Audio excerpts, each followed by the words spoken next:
So hi everybody that have joined. We're going to give people 1 to 2 more minutes if any one of the attendees are having some difficulties. So hang on and we'll be right with you.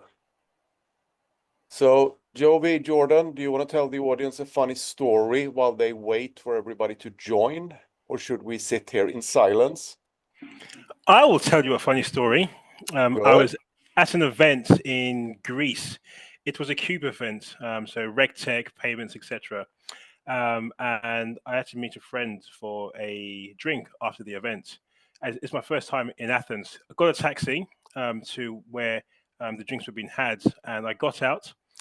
And on the streets was this old guy with a walking stick, and he said, "Oh, my friend, my friend." And I said, "Hey, how are you?" And he goes, "Where are you from?" And again, I wanted to be, jovial, sociable. And I said, "Oh, from London. What are you doing here, my friend?" And I said, I had a conference, spoke about fintech and payments, and now I'm meeting a friend for a drink. And he says, "A drink?" He goes, let me tell you, I have a fantastic bar.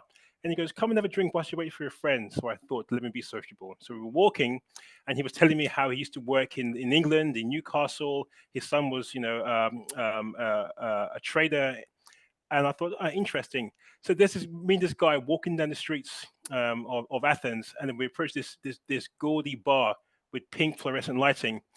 And as I walked in, I noticed it was just me, him, and about 7 ladies that were not wearing clothes. And I said, okay, I know what kind of bar this is. And I said, I've seen that film. And I went, thank you, but no thank you. I walked out very quickly. It's one of those tourist traps. You go in there, you buy a drink, boom, Yeah, they of hit you with, course. yeah. Of So course. I thought, Why your did he friend, pick you think? well, tall, strapping guy, muscular, obviously a There you tourist. go. He thought he Okay. could take advantage of me. So there's a funny story for you. Don't I've go into always random bars with wondered, old men.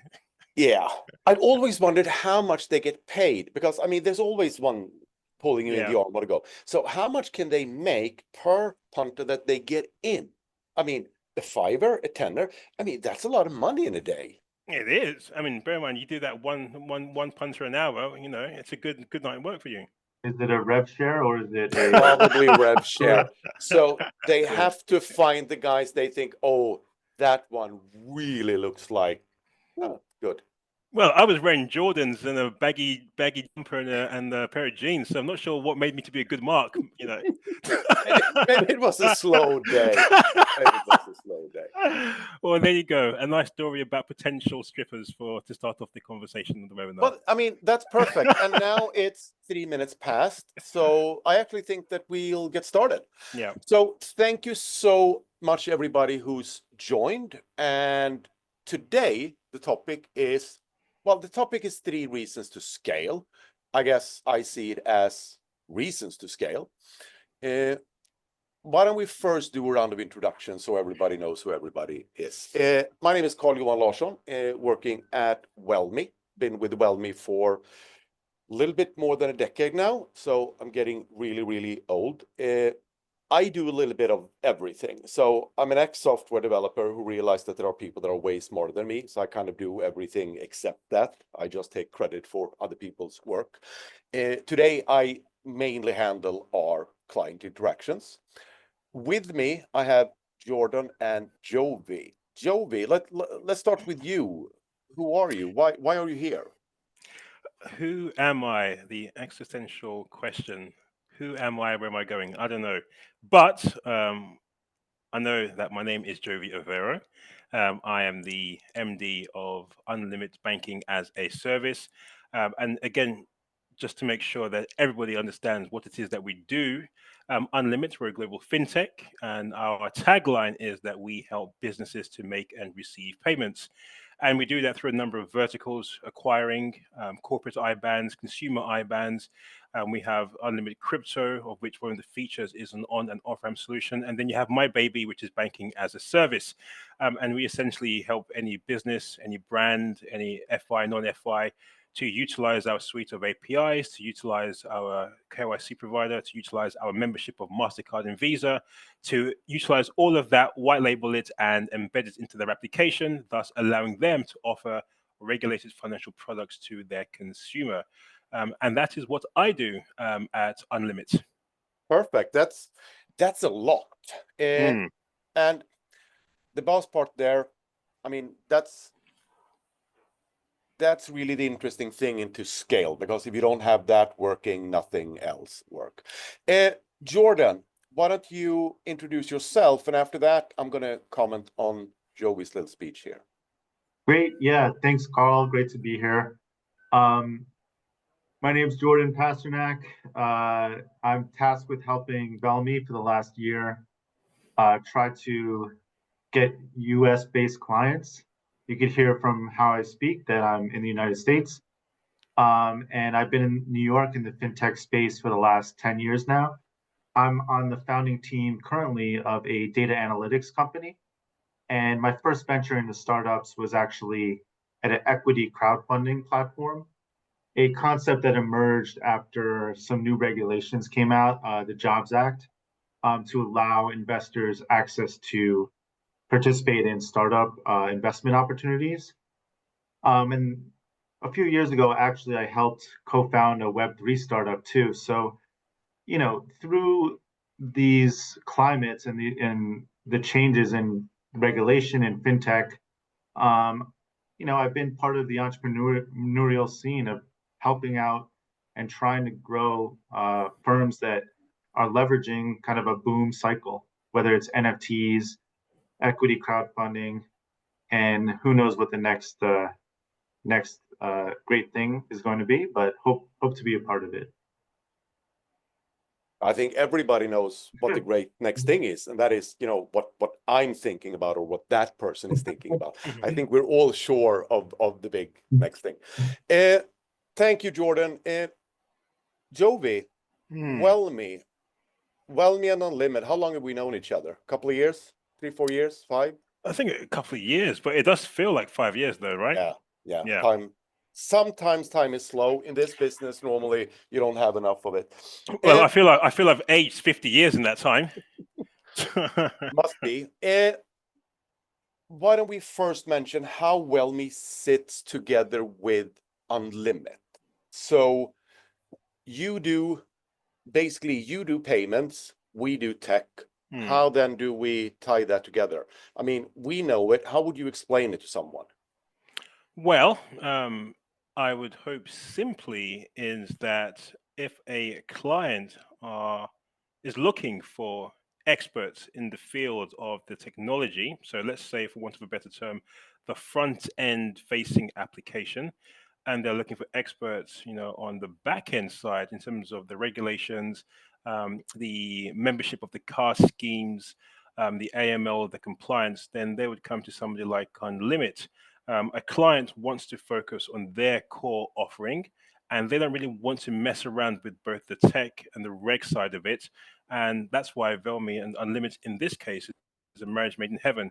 So if you're a client and you're looking for a quick route to market, they would come to Velmie. Velmie would provide the client-facing application, the sexy bits, and Unlimit would provide, you know, the nice behind-the-scenes API membership, regulatory perspective to power the solution to market. Perfect. Couldn't say it better myself. Thank you so much. Okay, now when everybody knows who everybody is, so 3 reasons to scale.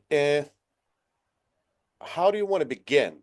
Jordan, do you want to start? Do you have one? I mean, there's 3 of us. We can pick one each. I mean, I'm looking at crypto prices today and astonishing around Bitcoin almost hitting 100,000 US.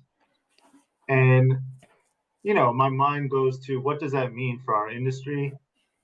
What kind of capital is going to be accumulated and deployed through the payments industry? What kind of technologies are going to be innovated? And, you know, we saw this in 21 around NFTs, around Web3, when there was a hype cycle through crypto. And I'm just trying to understand or trying to predict what this means for this next year and a half, as Trump, you know, in the US moves into office, as he potentially is more pro crypto, in the regulatory framework and loosen some regulations.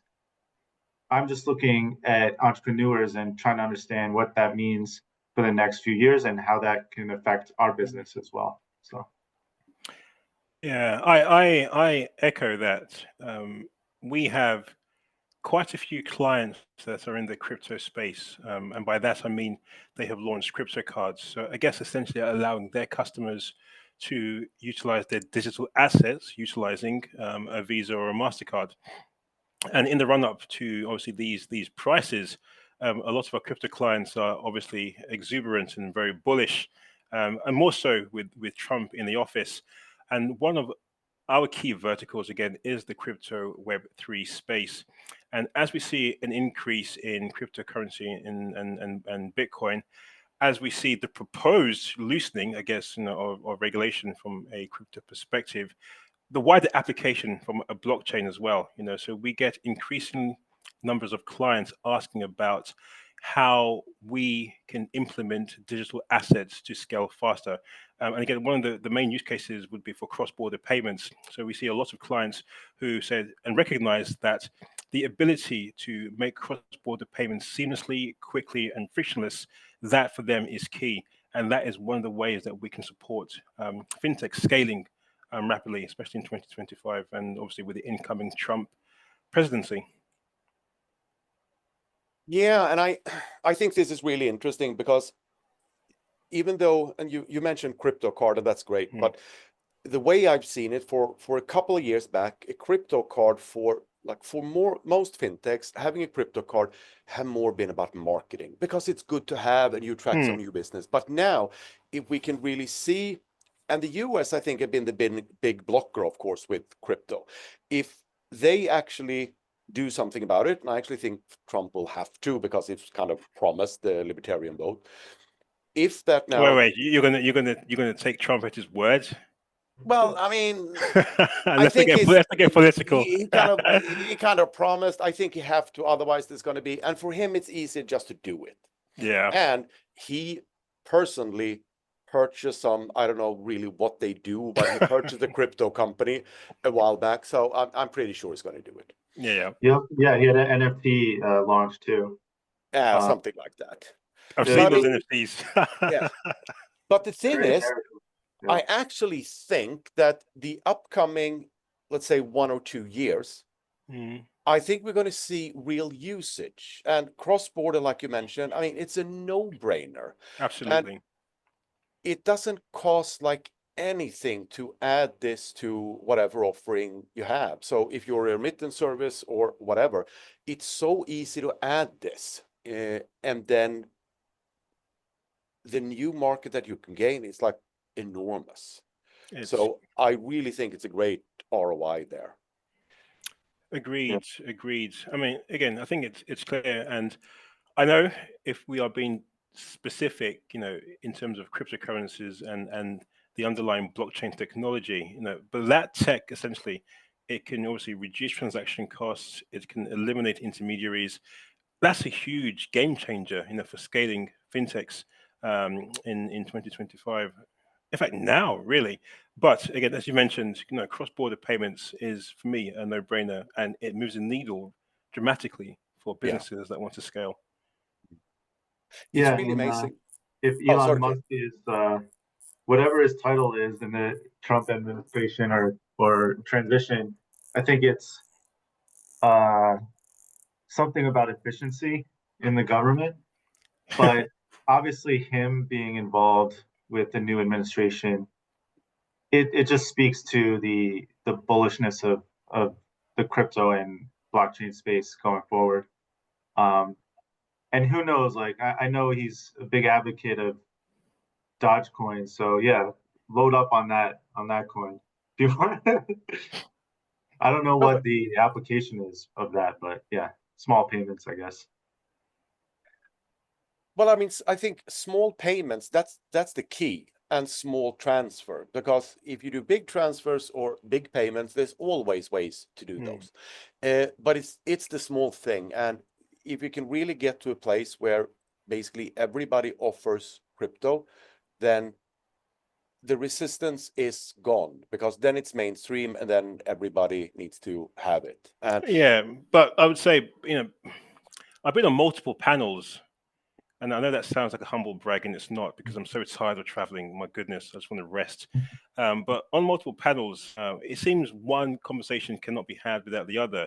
If we talk about digital assets, cryptocurrencies, in terms of scaling, in order for that to scale, which means widespread adoption, then regulations also have to flow in tandem.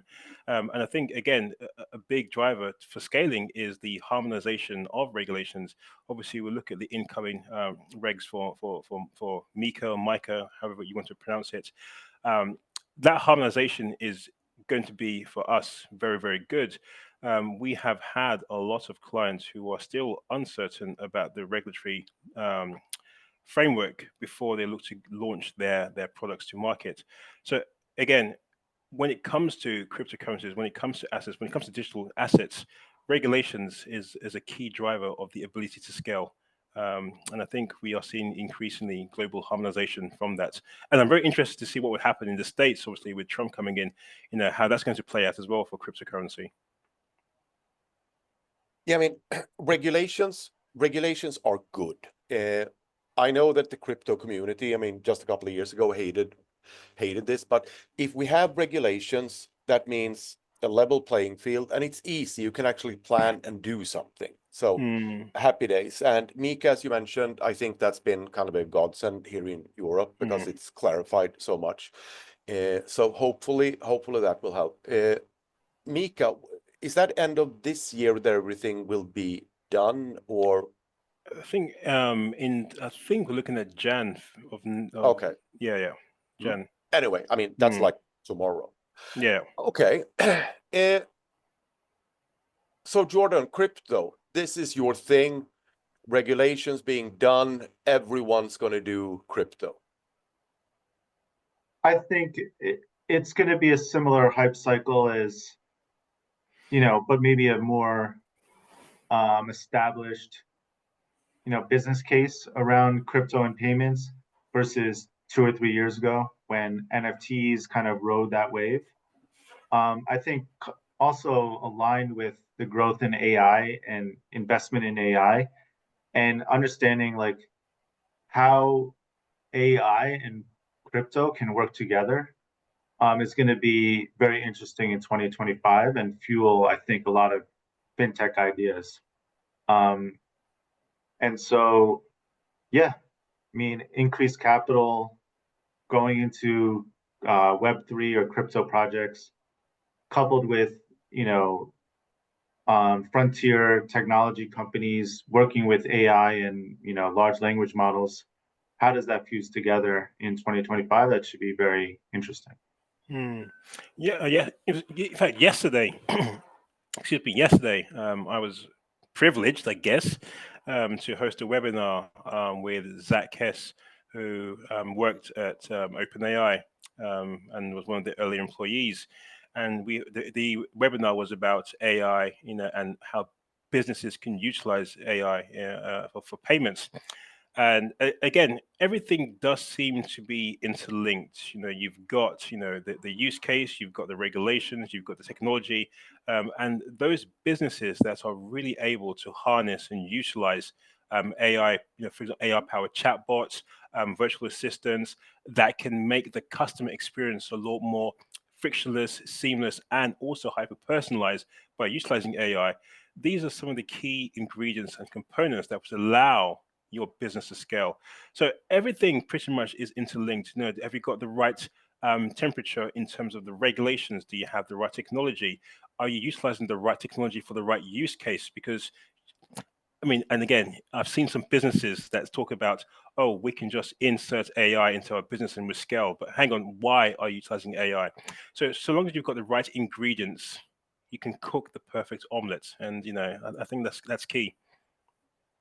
You mentioned data there, and I think that's really interesting, because 2 years ago, nobody spoke really about data in financial applications. And when we asked our clients, like when we're setting up their system, And we asked them, so do you want to duplicate all the data so you have the data, or do we leave that with the bus provider? And they all got like, no, leave it at the bus provider. Why would I want that? That's just a cost, which, was insane. But that's how people thought back then. Today, hopefully people understand that data is king. And I really believe that in the not too far future, banking services, just like when you do something on Google, will basically be free because you pay with your data.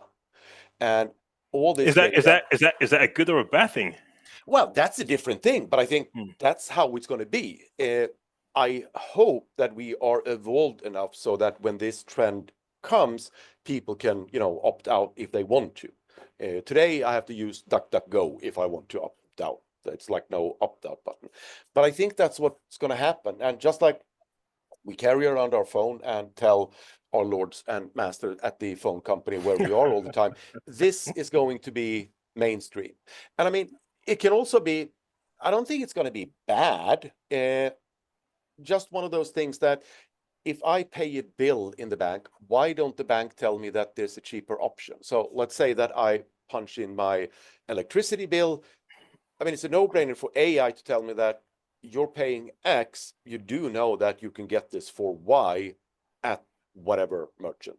And I save $2 and whatever takes a cut. So there's so many things that we can do, but of course, it's driven by data. So your thesis is that for companies looking to scale effectively, they need to harness, I guess, the power of their customers' data to again give them and offer hyper-personalized services, right? Yeah, I mean, you need to know what to do, because if you don't have the data about your people, that's kind of like, oh, I want to build feature X because I think my client will like it. And sure, that might be true, but if you don't know, chances are no. And especially if you don't ask your client, but you need to start somewhere, and it starts with the data. And I mean, the data is not just your transfers, it's also your user behavior and whatever. And then if you can like increase this data with other data that you can either purchase or get from other locations, great, then you know even more. I agree. Excuse me. I agree in principle, but that's why again at the beginning I mentioned everything is linked. Number one, and then number two, it's important for the business to partner with trusted, credible players in the field. Oh, If yeah. you are going to accumulate your customers' data, you want to make sure you've got some very good processes and procedures in place to protect your customers' data. Because once there's a breach or a hack, and you've lost trust, that's game over for you as a business. Yeah. So it's important you partner with best-in-class providers in that space. Yeah. I think today that's, shouldn't say easier. Today it's a bit more straightforward. So we recently did a thing in New York for a client, and they have like insane rules and regulation when it comes to data. And I mean, it took a month to scope out how this client could actually save the data, but it's very doable today. Doesn't cost that much. Use a good cloud provider, make sure that you have everything. And of course, you need people on board that can actually advise right. But if you do the things right, you have so much information that you can tap into. Agreed. And again, not to belabor the point. When we speak of digital assets, cryptocurrencies, the ability to get customers' data, because obviously you've got your phone, you've got your swipe.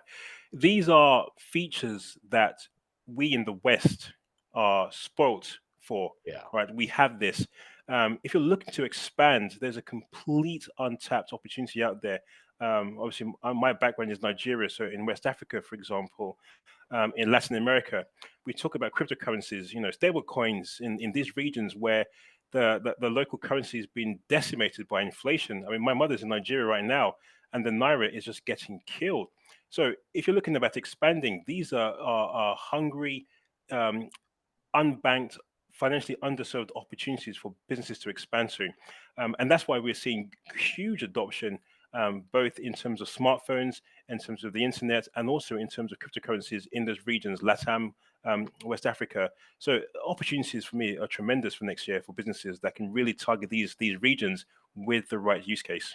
Yeah, Absolutely. Yeah, I mean, I work with data consumers that are actually professional hedge fund investors that look at trends and understand consumer behavior. And this behavior is not by person, it's like aggregated by, let's call it demographics or zip codes. And what they're trying to do is understand, can they actually predict the revenues of whatever Walmart before the street or before investors predict it because of the behavior that they're witnessing, whether it's people traffic into Walmart, whether it's transaction data within Walmart or with credit cards, debit cards.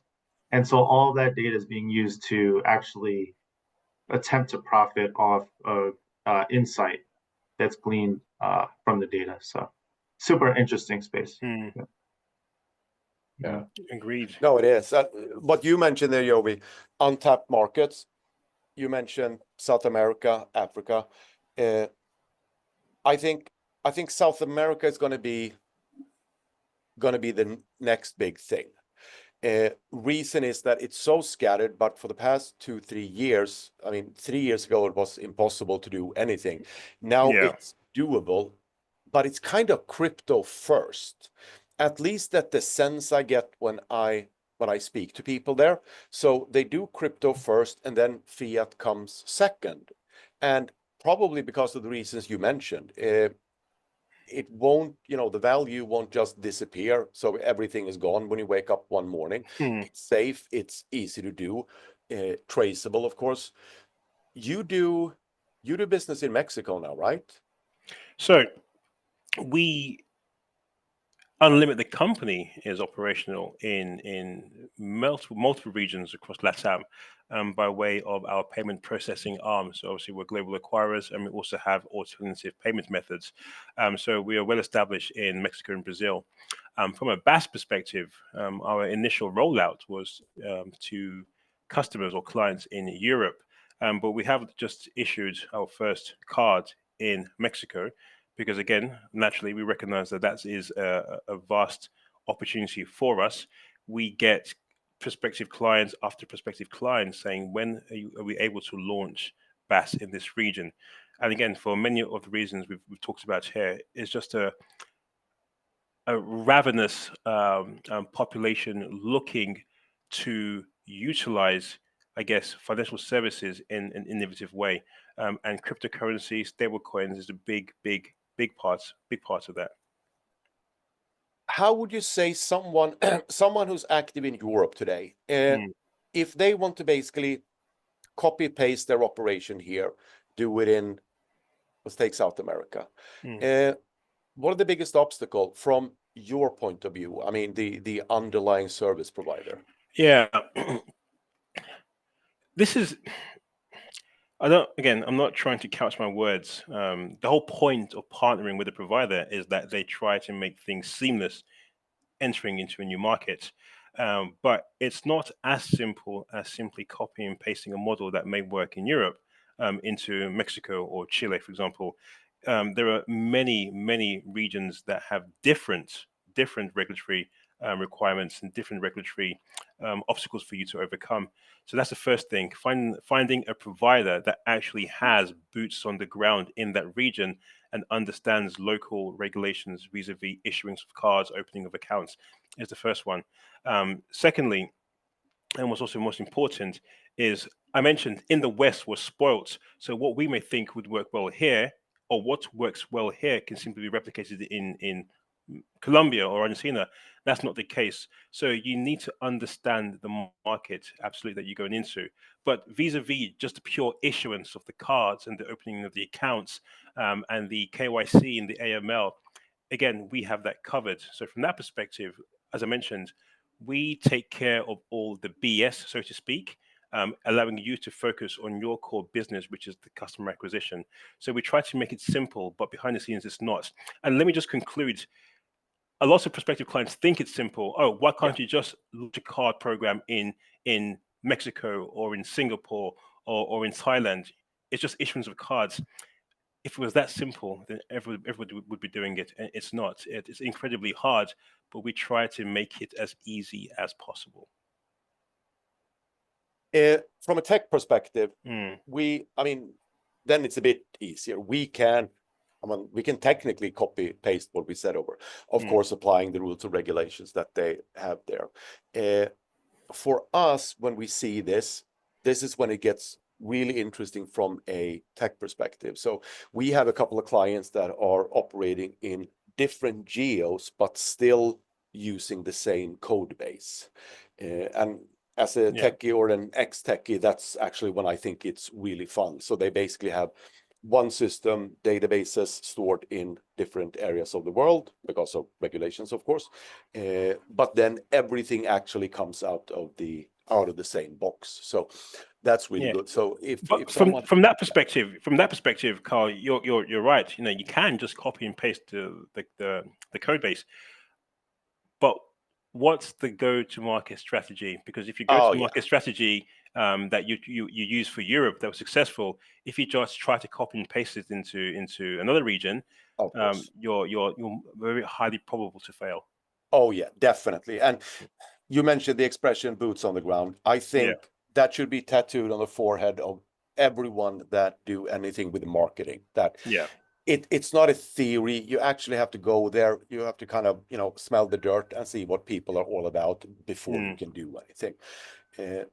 But the world's getting smaller, so hopefully more people will do this. And I think it's not going to take that long before we really tie the world together financially, and you can have one app everywhere. I agree. Maybe. Sorry, I was going to say I agree. And I want to just conclude on your point about the ability to copy and paste against the code base. Velmie Unlimit, what we've done, what we're trying to do is to build technologies that are inherently scalable. So that allows the client to be able to scale. It's important that the client picks the right partner that can also enable them to scale, and obviously we can scale. You get some companies who will go to a provider and they are very limited in what that client can, in terms of what that provider can do. So as part of the client's DD process in selecting the right partner, ask the questions: where are you present? Who have you scaled? What regions can you enter seamlessly?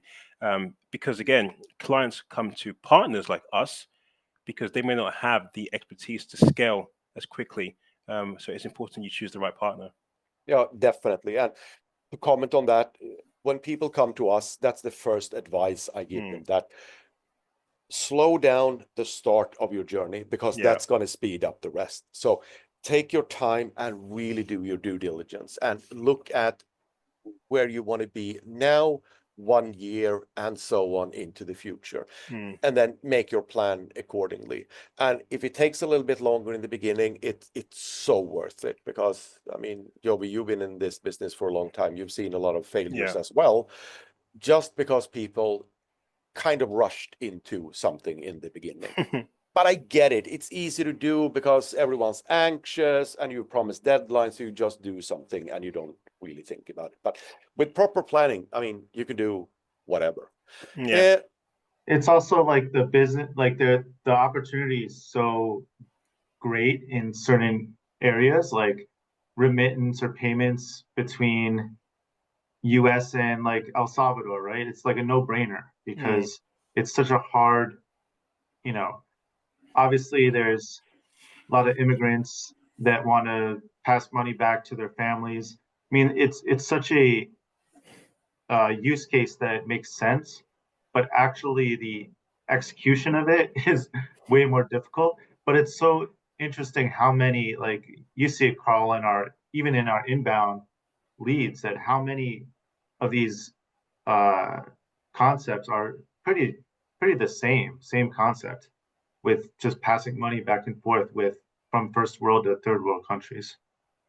Yeah, but the core concept is, of course, kind of the same wherever you go. But some people have really put the cherry on top. And I'll give you an example. If I were to open let's take the corridor that you mentioned, US El Salvador. What would the first thing be that I would do? Well, I would look at the US. Who in the US will use my service? Well, it's probably someone who's fairly new to the US. What do they need? Credit history. They don't have that. Okay, then in the app that sends money, then it's going to be a secured credit card. Now they're building that. Second, what am I going to sell more? I'm going to sell them phone time. It doesn't cost me anything. I'm just referring them. And the thing is, in El Salvador, look at that client. Where does that money go? Normally to pay bills. Okay, let's then connect the bill payer so that when mom calls her son for, $20 for X, you can actually pay the bill directly. If you do those little things that are, from a technical point of view, so easy to do, it differentiates you. You can do so much. And it's fairly easy. At least I think it's easy, but I think everything is easy. No, but those little cherries on top, those I think is what really sets people apart. And if you look at Europe, then, Revolut, huge. They don't really do anything for this cherry because they're a different company. But if you want to compete with them, you need the cherry. You can't compete with just doing what Revolut does. You need something else. But funny about Revolut, I saw that, was it January next year, they are going to start to sell phone time in the UK, was it right? So if you use, I don't know what the supplies are called in the UK, but you should be able to buy that from Revolut's own. And I really don't get that. So I wonder what they're planned. Now, that they do that in Africa, for example, because then, the telcos are the big drivers, of course. Yeah. But here's the other way around. So I wonder what they're planning. Why are they doing that? But I don't get it yet. But it's going to be exciting to see. If we did, we'd be the CEOs of a $50 billion valuated company. So yeah, they're doing well. They're doing extremely well. And it's fun to see actually their journey, because there's so many times I've said, like, okay, now they did too much and now we're going to see them stagnate. But no, they're just puffing away. Everything is fine. Well, again, and my light just broke down, so hence it's gone dark. But this speaks to your point, Carl, earlier about, strategy. Take your time, walk. Yeah. Let's not run. I think Revolut are the exception to that rule, in terms of, they are just saying we're going to go through walls, gun blazing, and to hell with everything else. And I kind of admire that kind of tenacity. And I think as well, if we're looking about companies' ability to scale, you do need a certain level of belief in your plan. We can talk about technology, we can talk about regulations, but if the culture, if the guy or gal leading at the top doesn't have the expertise, the direction, the gravitas, the charisma, the sheer belief in themselves to push through plans to expand into regions, it will never happen, despite all the tools that's available. And I think Nick, for all his good and bad side, he's got that in spades. Oh yeah. And I think that's important. You have to be, and luckily you can be a believer in this industry. You don't have to be the size of Revolut. And we have a lot of clients that have, failed a couple of times. They come back and succeed, because you don't succeed the first time. It's just what it is. Yeah. But these people that just try, at the end of the day, they win. And Michael Jordan said it best, right? You miss 100% of the shots you don't take. Yeah, exactly. Yeah. You just have to try. Now, of course, maybe you shouldn't sell the house, but to still do it, and that's what's interesting, of course. Now, I love these people that just say, "Oh, I'm going to do this." Everybody says, "I think you should do it differently." They're like, "No, stick to the idea that you have if you really believe in it." And you are right. Now, again, I'm not saying that I'm going to be or we're going to be the levels of Revolut, but one of the reasons why I'm so passionate, and I say this to the point where I can bring people to tears, is I'm a big believer in what we do here from a BaaS perspective. If you look at a subset of BaaS embedded payments, that to me is and always will be a game changer.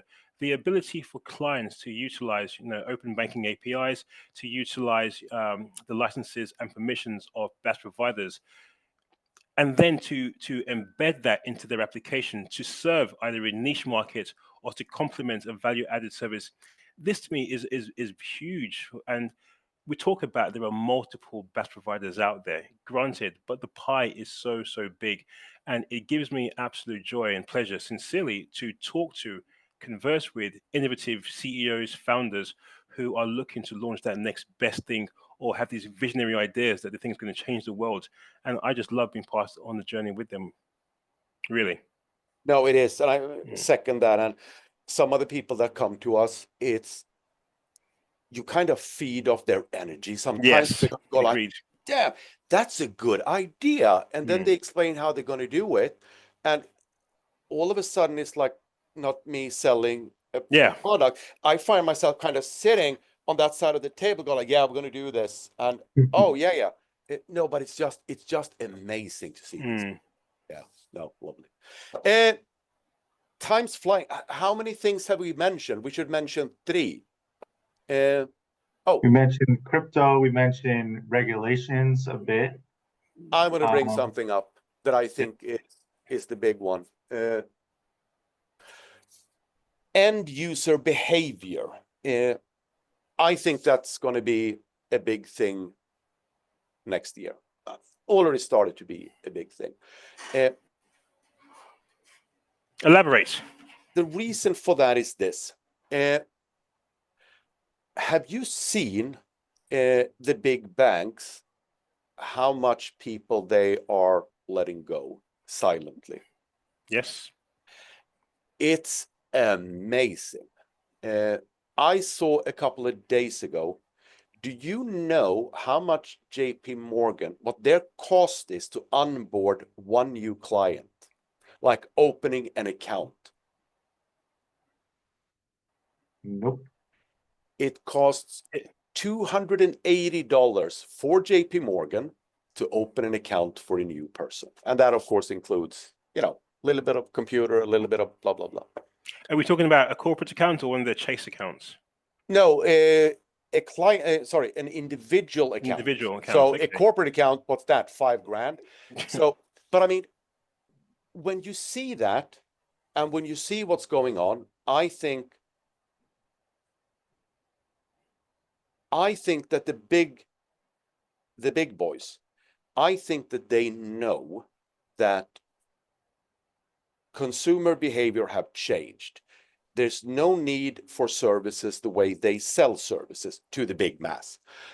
They are changing. They're not really saying that they're changing, but they are changing. We can see that on like how many people they have employed. And when you look today, and Revolut's a good example of that. Today, nobody thinks Revolut is anything special. But it really is. I mean, compared to just a couple of years ago, the services you get from Revolut is revolutionaries. But today, we take them for granted. We also take for granted that we're using, how many financial apps do I have? Like 8, because I have different services. That's just fine. This tells me that the behavior is of the consumer is that you can sell them niche products and it's not going to be difficult. Just a couple of years ago, if it was a niche product, you had to figure out, how do I get my message out to the audience? I don't think you really have to.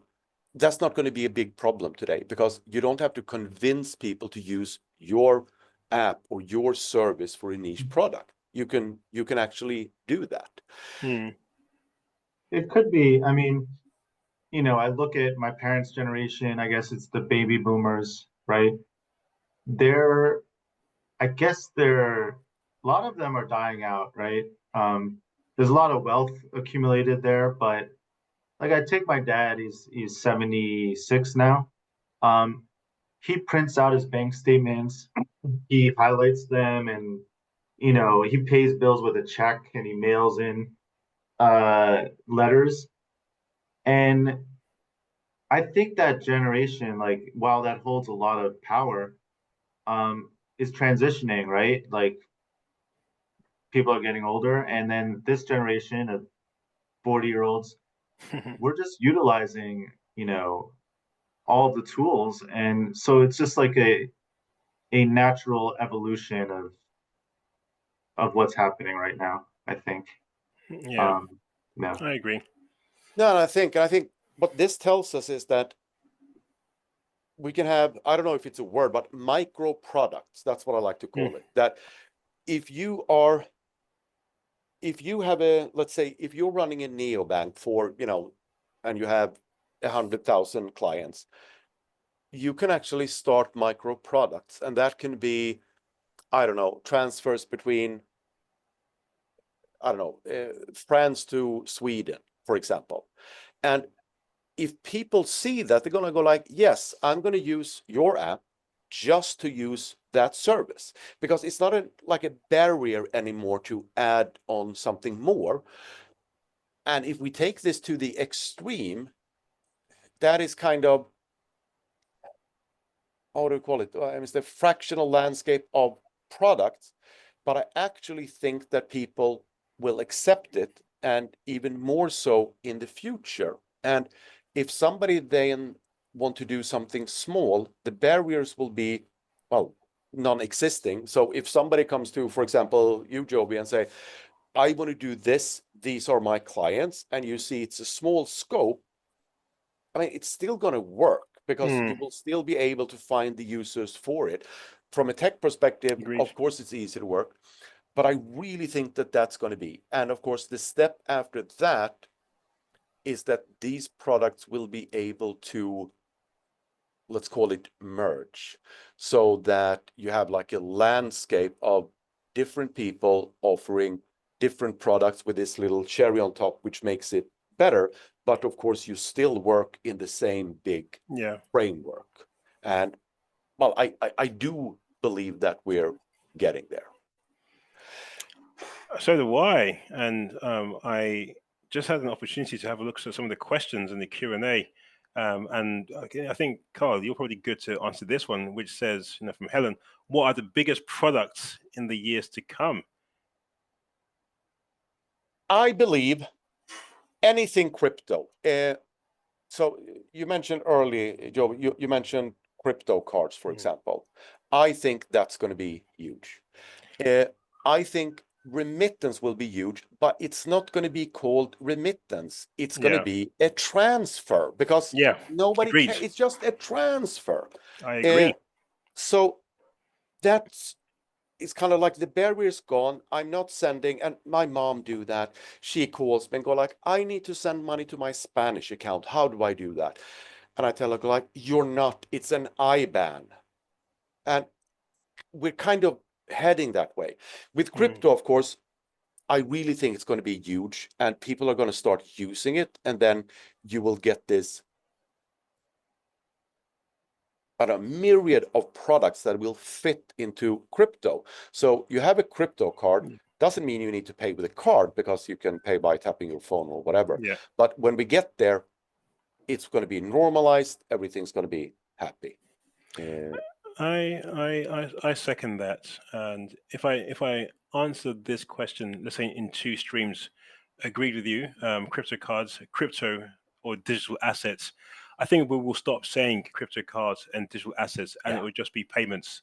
And I'll go into a store and I'll make a payment, and I'll decide if it's going to be in Bitcoin or ETH or one of the staples or in fiat, and it will be as seamless as that. The merchant will take it, and it'll be just as simple as going tap, boom, done. So I think that's going to be the company that can achieve that is going to just clean the floor. Number one. Number two, I'm a big believer in data, and I'm a big believer in utilizing data to offer the customer exactly what they want, when they want it, and how they want it. We haven't seen that yet fully. We've seen elements of it. I know we can talk about anecdotes where we're scrolling on Instagram, or we're talking to our partners about tennis, and then we're scrolling on Instagram, and then we see an advert pop up for tennis lessons, and you think, someone's listening to me. Yeah. But there will come a point where there is so much data about you that your phone, in addition to AI, becomes like a financial personal assistant, autonomously guiding you in terms of your financial lives. That can be both a blessing and a curse, because those without it, obviously, they become unbanked. But I think those are the next big things to come in the years to come. No, it is. And the thing that you said there, you go into a store and you purchase something. It's not called card. It's not called anything.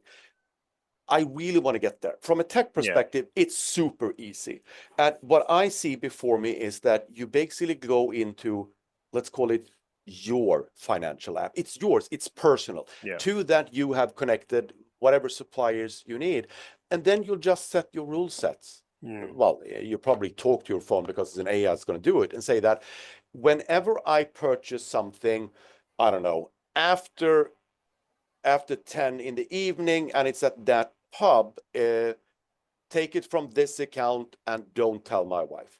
And then it's going to be, and if I purchase something that's the value that's this much bigger, then use, the new buy now, pay later functionality, or whatever, because it's so easy to fix from a tech perspective. And guys like you work your butts off to kind of support it. And with just a little effort, it actually is supported today. You just need somebody who kind of sees it and who wants to package it, sell it, and make a gazillion bucks. But we are getting there. I mean, your financial app could just be your ETH address, right? I mean, in a way, built into different protocols, smart contract protocols, saying, if I spend money at the pub, then don't communicate it to my wife later. So, no, but I mean, I really do, and this comes into my whole micro product things, that people will, I think, sell micro products, and the market is there. Just take normal use case that everybody have today, put a cherry on top of it, offer it to people. They will take it because they can. Okay, cool. We actually just have a couple of minutes left. Let me check the questions here. What's the future of fintech marketing? Which platforms will be the best for B2B and B2C fintech? Rishabh, we're gonna send you an email. That's a big question. When we've sent you an email, you have our email addresses. Hook us up and we'll give you a call and we'll set up and discuss that, because that's going to take 2 hours. That's it. Just some house cleaning before I say thank you to everybody. No, what do you call it? Housekeeping. We're going to send out the recordings later on. In that you have my email, Jovi's, Jordan's, of course. Drop us an email if there's something you want to talk about, and we'll do our best to help. With that, Jovi, thank you so much for taking the time to be here. Jordan, thanks a lot. Thank you. Thanks, everyone. New York from us. Have a good time, everybody. See you all again soon. Bye-bye. Bye-bye. Take care.